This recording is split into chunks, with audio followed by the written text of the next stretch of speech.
This is Lewis Hart for Boxing Social in association with Empire Fights. I'm William Hill, delighted today to be joined with Nisse Sauerland. We're here in Scotland. Busy sort of week for Wasserman. You know, we've got two teams spread out. We've got one in Nashville, one in Scotland. I think Call's gone. No, but who from your? Mate, we've got Matt in Oklahoma, Maxie Hughes. Yeah, so no influence of boxing for us this week. Sorry, mate. But we're here in Scotland. Lee McGregor takes on Erik Robles. Promotional debut for Lee McGregor. Getting him on straight away after sort of a period of inactivity, getting him to push on now must be sort of good for you to deliver that for him. Look, it's quite nice when you get a compliment from you as a promoter who normally don't get any compliments. But look, we've definitely delivered a good fight for him. Like you say, in his hometown. Now he has to do the job. I've done my job.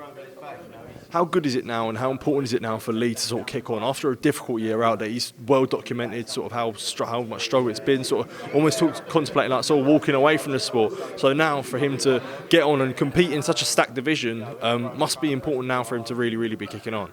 Yeah, I think there's some big opportunities out there, like you say in the super bantam division. I think he's wasted a bit of time, but that means he's got another year at the end of his career. You know, he hasn't had any tough fights during that time, so hopefully that means he's going to last a bit longer in a very tough business. But we're keen to kick on. We're keen to see him do a big job on Friday night. I don't think it's going to be easy. I think Robles is he's coming for a proper war, proper tear up, Mexican style. I'm looking forward to it. Well, let's touch a little bit on the undercard. We've got Matty Harris there. We've got Harlem Eubank in another big fight. He just mentioned there about Dalton Smith on the stage. How important is it now for someone like Harlem that's getting a big push, and even Matty as well, that are both getting big pushes from Wasserman, to potentially be in big fights down the line, especially sort of Harlem, who's talking about Dalton already?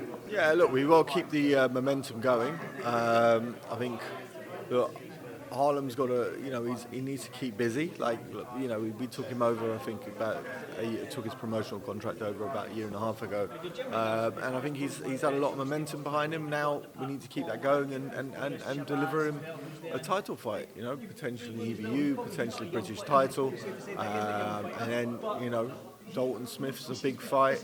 I mentioned O'Hara Davis up there.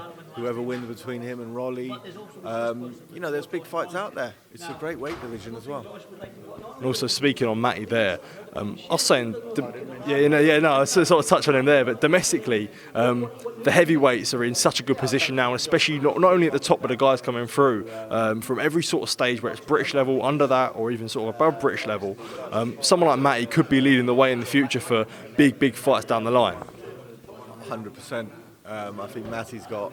But when he sits up there and talks about, I'm not celebrating sort of thing about his first round KOs. That's what's expected of me. I love that mindset. That is a winner's mindset, and I expect him to take this guy out in a few rounds tomorrow on Friday night. Let's see. He's meant to be a bit durable. He's meant to take him some rounds. He's meant to challenge him, but he's a very heavy-handed heavyweight, and he's gonna do damage to the heavyweight division in years to come as well.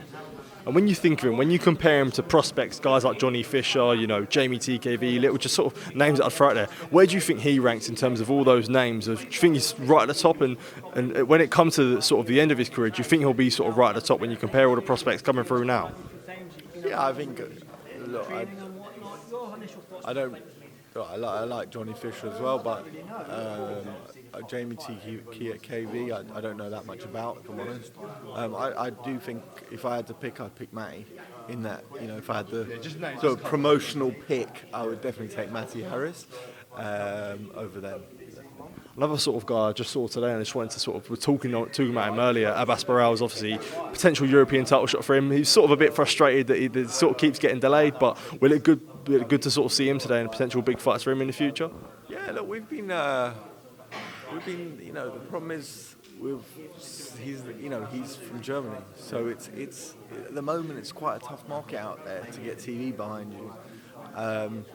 But I would love to do a fight against Algarco or JJ Metcalf, Eggington, any of those guys. It would be a brilliant fight, and I think Abass would be victorious. He's got the European title in October, so we'll take it from there. 100%. We'll sort of move on. We saw Chris Eubank Jr come out with a tweet saying September 2nd at Liam Smith. Let's get it on. It finally seems that this situation is a little bit more cleared up now. With this being the potential date, September 2nd, the O2, will it be sort of good to sort of get the ball rolling now with Chris and start moving on after sort of a lot of confusion? Is it Ben or is it Smith? All those sort of stuff. Yeah, of course. He's 33 years old. He needs the big fights. And you can't wait around the whole time for other people to do their business. But I think, all going well, we should be able to announce Liam Smith shortly. Let's see. Was it sort of a frustrating time, especially Calla came out in interviews earlier and said sort of Smith pulled out of 4 dates that you proposed, so it must have been a bit of a frustrating time to sort of deal with that, where you're trying to make a big fight, a pay-per-view fight. Look, I think that Liam Smith is a total professional. He might have had. I don't know what happened with the dates, if I'm honest. He says that he didn't move the dates, but we had the dates moved. So make of that what you will. I think that we've worked with the Smith brothers over the years, and they're consummate professionals. So. Yeah, that's completely fair enough. Just a last one from me. On the topic of the heavyweight division, there's a lot of movement going on there. Sort of what's happening with your man Filip Hrgovic, obviously in line for an IBF shot. Do you see potential sort of future, especially after Usyk? If Usyk deals with his mandatory in Dubai, we could see a potential shot for Hrgovic. Well, he's got to get past Demsey McKean first. Don't worry, it's a tough fight. But if he does win that and Usyk and Dubai goes ahead, then I expect the IBFs on the Monday to send out the letters for the mandatory. We've been told that verbally, but a lot can happen in boxing, as we've seen. And how good is that fight to be on such a stacked card, a big event anyway? To see a fight like Hrgovic and McKean must be really, really good. I think it's the first time he's fighting in the UK, so it'll be nice for the UK fans to see Filip up close. El Animal should be a big spectacle. Chief support, I think, or maybe for AJ White, which is a great fight as well. A lot of bad blood there, and I look forward to that fight. Nisse, thank you for taking the time to speak to me, and always a pleasure. Thank you, man. Appreciate it. Cheers.